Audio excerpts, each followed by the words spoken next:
Thank Heather for me just being here. Heather hired me 6.5 years ago, and I went to an interview for fun at St. Jude because I had never interviewed before. And so I wanted to be purposeful, so you'll see a trend of me being purposeful with my life. But Heather, in an interview, made me fall in love with St. Jude. So most of the years on my anniversary, I remember to email Heather and thank her. But I'm here because of her. So it's really fun to have been in field ops for 5.5 years, and now this last year with good cleaning. So really fun. Let's dive in. You may wonder what this picture is.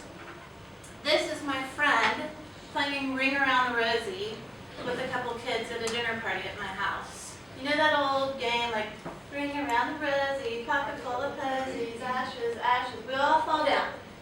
So my friend's on the ground. She'd fallen down for like the 500th time. While all the other adults were finishing up lunch, my friend said, these kids want to play. I see it.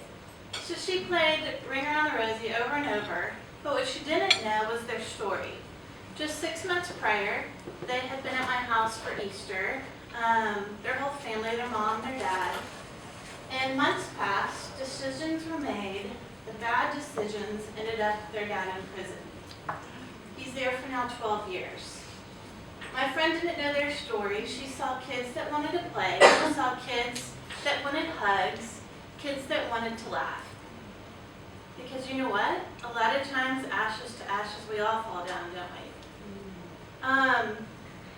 There are ways of living that I think can be transformational in our life. And I've kind of narrowed it down to 2 different ways. The first way is the average way, the average path of living.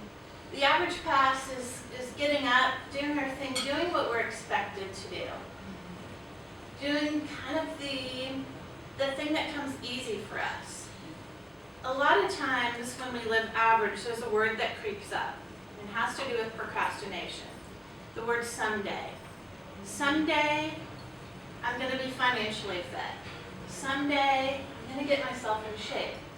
Someday, I'm going to live a life that may fire me up, but someday. And I find that is sort of a crippling disease because we put things off. We put off the way that we know we could live. And I've determined that there's actually another way to live. And that's the awesome way.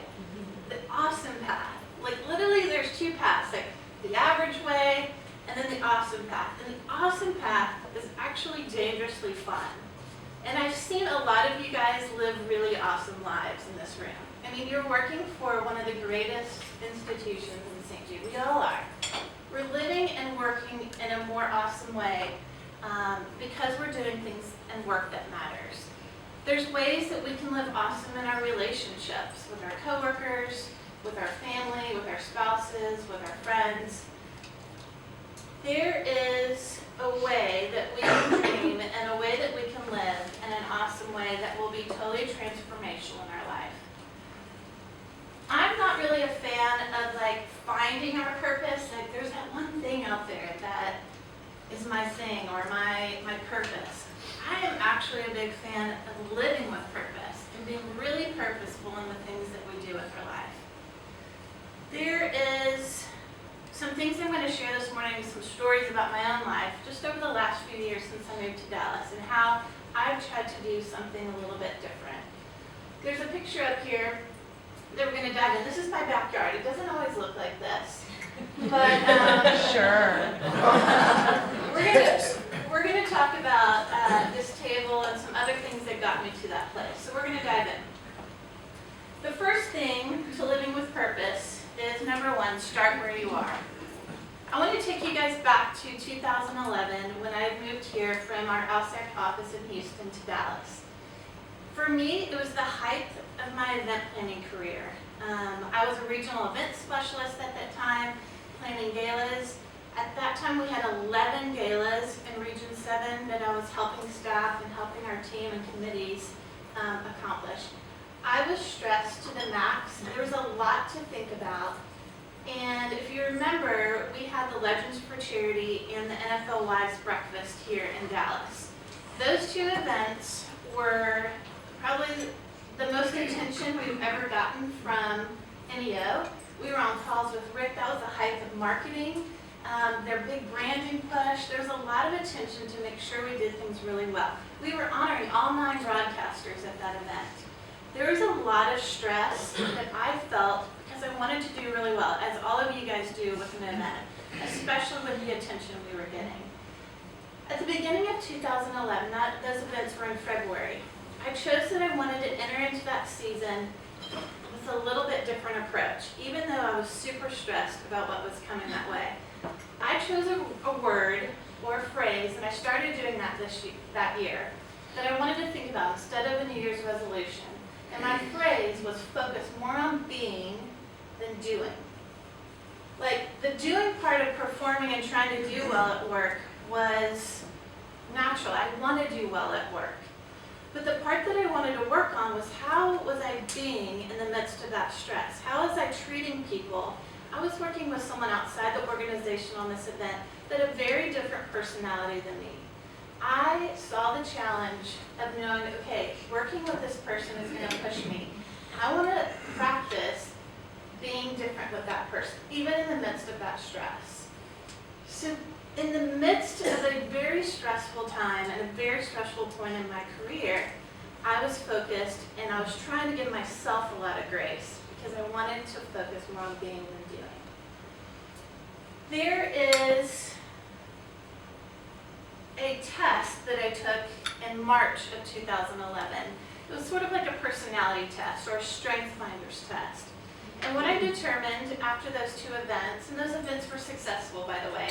At that point, we had a record-breaking year. I think we had a gift of $100,000 that night. Rick was so pleased. But the thing that I was most pleased was with the way I had grown and the way that I was being in the midst of that stress. And I know we talked a little bit about that yesterday with Rick.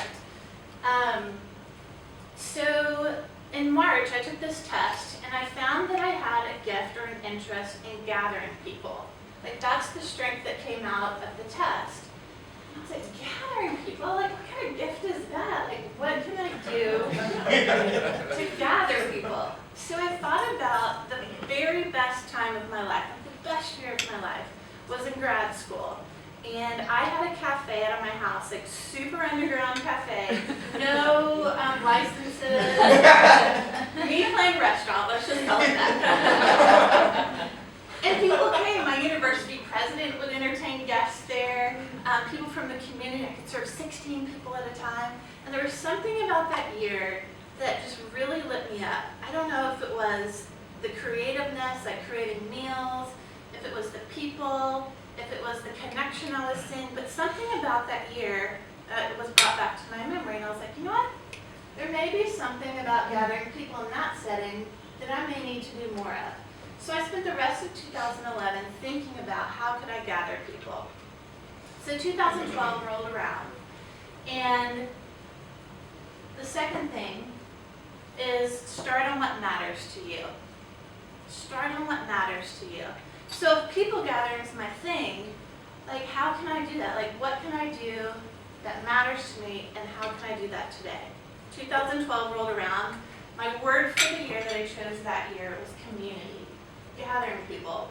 I asked my dad, okay, if that was, the cafe, that was the biggest deal.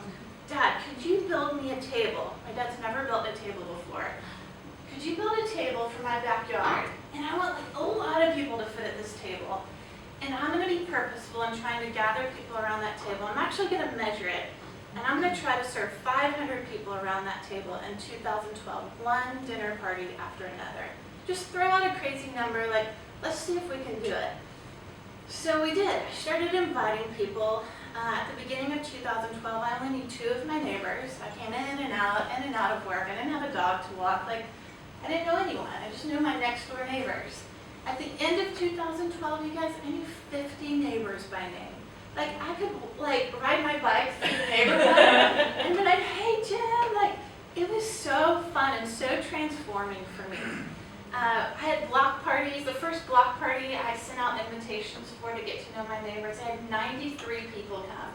Talk about someone like so hyped up on gathering people. Like to see that the priest that lived two doors down from me was smoking cigars in the corner of my yard. People would take turns. It was like confessional or something. Yes. I had another friend playing guitar, and the kids in the neighborhood were dancing in front of it. It was so fun, you guys. We had priests next to Pilates instructors, 8th graders next to executives. It was the most diverse, beautiful community I've ever seen. We had game nights. We had costume parties. I think we even got a picture of this is my table, people gathering around it. We had a costume party with my dad. This was Thanksgiving. He did this all on his own. He heard there was an award for Best Pilgrim or Indian that night. His jeans are totally tucked into his socks. The week of Thanksgiving, we served 7 turkeys around the table. We served spaghetti and watermelon feta salad and beef tenderloin on the really special nights. People brought food. I fixed food. I was finding that creativeness, that connection that I had once took a glimpse of years before and was able to do that again. We had a summer concert in my backyard. We had an American Idol star come and dogs roamed, and we just, that old Madonna phrase, like music brings the people together. Like, that's what I was trying to do. Let's try a different thing. So we had an author there one night. We talked about community around the table. She had just written a book about that. We had 29 people for Easter, and just as everyone's plates were loaded up with food, the skies like unleashed on us with rain. And I'm talking like you've never seen ladies in Easter dresses move so quickly to the carport where we just hit in and we created memories there. It doesn't always work out the way you think it's going to work, but that's kind of the fun of it. So we hit our goal. Our 500th guest actually came on Thanksgiving, the day that every American is gathering around their own tables. We had a crown for the guest and a necklace. She wore it the entire day. So it actually took me 9 months within the year, 27 parties, averaging 19 guests a party, about 3 times a month. Talk about finding work-life balance. Like just the year before, like I was performing, I was stressed with trying to work really hard, and here I was being intentional with my free time and being intentional with something that really fired me up, and I found that work-life balance again. And I know some of y'all are probably like, oh my gosh, I have no balance if I entertain that many people. But because that was my thing, I was able to find that. That brings me to point number 3. Start today.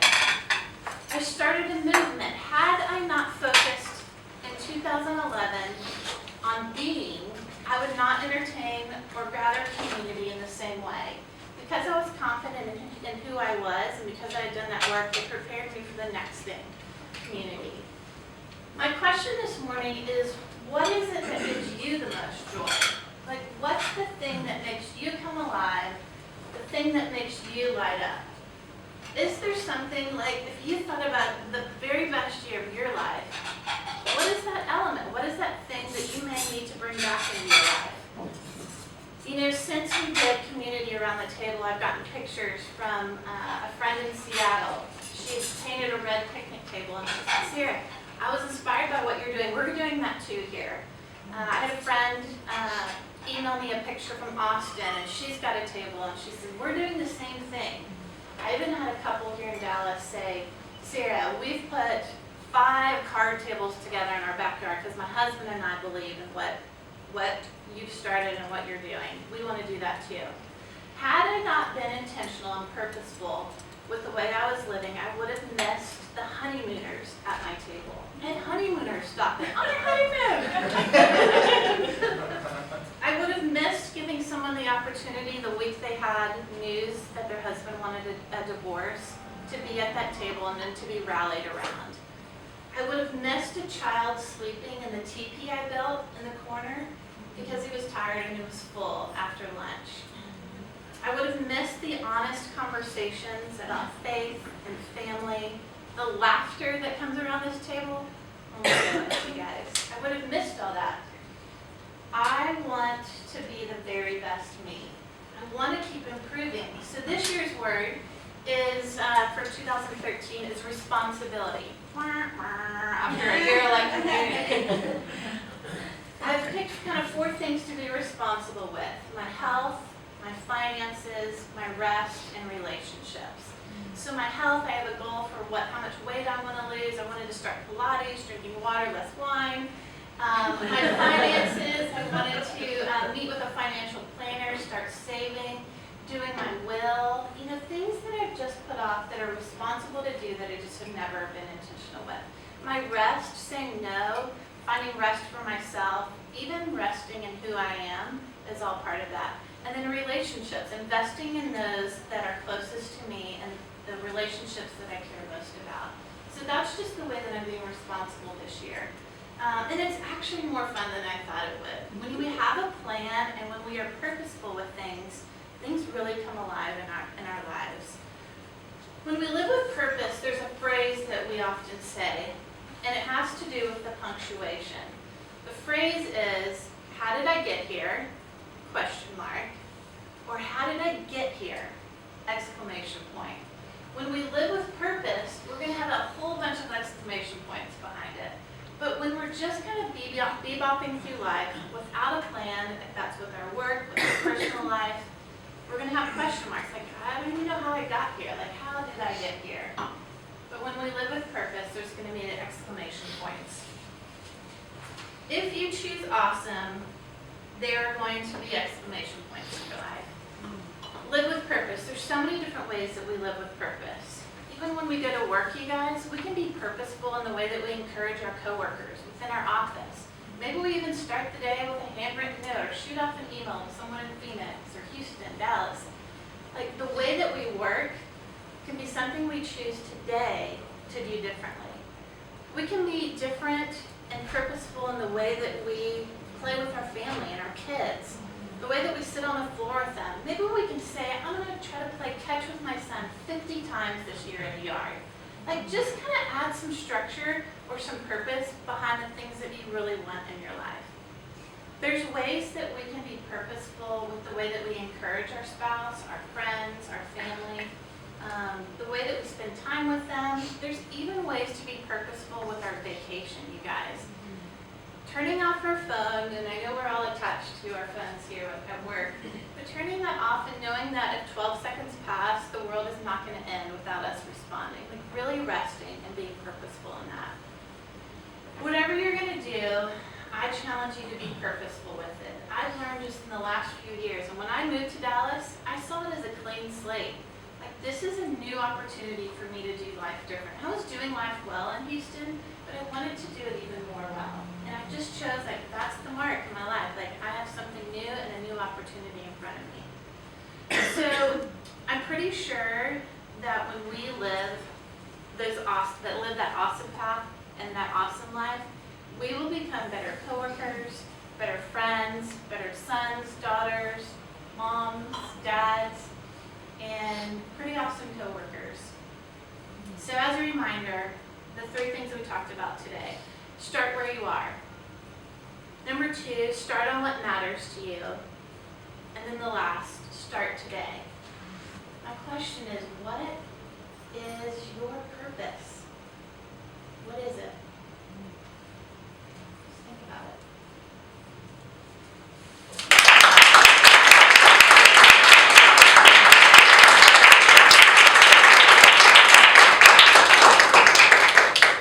Thank you, Sarah. I have to say, when Sarah told me when she was in Houston one time for lunch with me,